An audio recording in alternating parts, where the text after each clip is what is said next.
भगवते नमः। मैं आचार्य राजकुमार मिश्र, आपका ज्योतिषीय सलाहकार एवं मार्गदर्शक, पुनः आज उपस्थित हूँ आपके अपने इस चैनल लाइव विद एस्ट्रो गुरुजी में। आज हम आपसे चर्चा करने जा रहे हैं शनि और केतु की जब कुंडली में युति होती है तो किस प्रकार के परिणाम देखने को मिलते हैं या हमारे जीवन में किस प्रकार के परिणाम मिलते हैं। तो आइए शुरू करते हैं। शनि और केतु की युति होने पर किस प्रकार का फल हमको प्राप्त होता है। जैसा कि हम सभी जानते हैं, शनि एक न्याय के ग्रह हैं और केतु हमारे जो कर्म हैं उनके लेखे जोखे को रखने वाला ग्रह है, जिसको आपकी सामान्य भाषा में कह सकते हैं आजकल के समय के हिसाब से कि शनि जज हैं और केतु वकील है। जब शनि और केतु एक साथ हमारी कुंडली में बैठ जाते हैं तो एक प्रकार का श्रापित योग बनाते हैं। अर्थात हमने पिछले जन्म में जो कर्म किए अच्छे या बुरे, वो कर्म हमारे इस जन्म में शनि और केतु के साथ बैठने से उसको वो दर्शाते हैं कि आपने पिछले जन्म में इस प्रकार के कुछ कार्य किए हैं जो समाज, परिवार और स्वयं के विरुद्ध थे। यानी आपके द्वारा ऐसे कुछ कर्म हुए हैं जो आपको श्रापित योग में लाते हैं। यानी शनि और केतु के एक साथ बैठने का मतलब है आपके प्रारब्ध आपको संघर्ष के साथ यह जन्म लेकर के आए हैं। अब आपका शनि और केतु किस भाव में बैठा है उसके अनुसार वो आपको संघर्ष या फल देता है। तो हम बात करते हैं, अगर आपका शनि और केतु का कंजक्शन धर्म भाव में है तो आपने धर्म विरुद्ध कार्य किए हैं। मोक्ष भाव में बैठा है तो आपने अध्यात्म विरुद्ध कार्य किए हैं, यानी ईश्वरीय विरुद्ध कार्य किए। आपका शनि और केतु का जो कंजक्शन है वो अगर आपके अर्थ भाव में बैठा है तो आपने पारिवारिक सामाजिक दृष्टिकोण से कुछ अपराध किए हैं। काम भाव में बैठा है तो आपने अपने कर्तव्यों का ठीक से निर्वहन नहीं किया है। ये आपके चारों भावों को अलग अलग शनि और केतु का जो की युति है वो दर्शाती है। अब अगर शनि और केतु की युति हमारी कुंडली में हो जाती है तो हमारे जीवन में संघर्ष अपने आप जुड़ जाता है।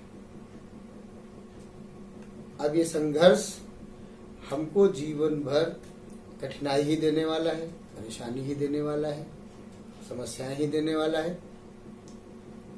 किंतु इसके उपाय भी हैं जो हम अगर करें तो हमको हमारे जीवन में स्थिरता, सामंजस्यता या स्टेबिलिटी, जो भी सब समझना चाहें, वह आने के योग बनते हैं। जैसा कि अगर हम बात करें कि हमारे धर्म भाव में या मोक्ष भाव में शनि और केतु की युति है तो हमको कुछ चीजों का बहुत विशेष ध्यान देना चाहिए। धर्म भाव में यदि शनि और केतु की युति है तो हमें अपने माता पिता, भाई बहन, परिवार, पत्नी, पुत्र, पति, इनके साथ और गुरु, इनके साथ संबंध हमारे अच्छे होने चाहिए। मोक्ष भाव में अगर शनि केतु की युति है तो हमारा ईश्वरीय कृपा गुरु के साथ, यानी गुरु की कृपा प्राप्त करके ईश्वरीय कृपा प्राप्त करनी चाहिए। अर्थात धर्म भाव या मोक्ष भाव में अगर शनि केतु की युति है तो आपको गुरु की शरण में अवश्य जाना चाहिए। उससे आपकी समस्याओं का समाधान स्वतः होना शुरू हो जाएगा। अगर आपका अर्थ भाव में शनि केतु की युति बनी है तो आपको अपने जन्म स्थान से दूर रहना चाहिए, बेसहारा लोगों की मदद करनी चाहिए, विकलांग लोगों की मदद करनी चाहिए। काम भाव से अगर यह स्थिति बनी हुई है तो आप किसी हॉस्पिटल के बाहर जाकर, जो गरीब लोग होते हैं, जो गरीब महिलाएं हैं, पुरुष हैं, जिनके पास इलाज के लिए धन नहीं है, आप उनकी पैसे से मदद कर सकते हैं। इससे आपके ऊपर से यह श्रापित दोष खत्म होता है। और छोटे छोटे से उपाय हैं।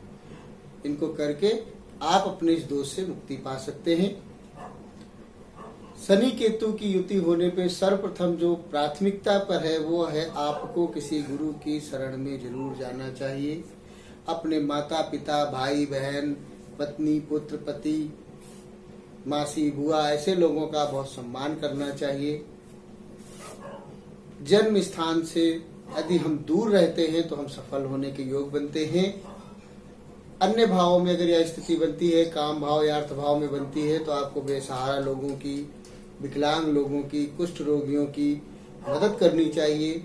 जो गरीब लोग इलाज नहीं करा सकते हैं तो कभी कभी हॉस्पिटल, विशेषकर शनिवार के दिन और बुधवार के दिन गए किसी गरीब व्यक्ति की मदद कराए, दवा से या जो है इलाज से, डॉक्टरी फीस से, इससे आपको लाभ मिलेगा। इसलिए शनि केतु की युति से घबराने की जरूरत नहीं है।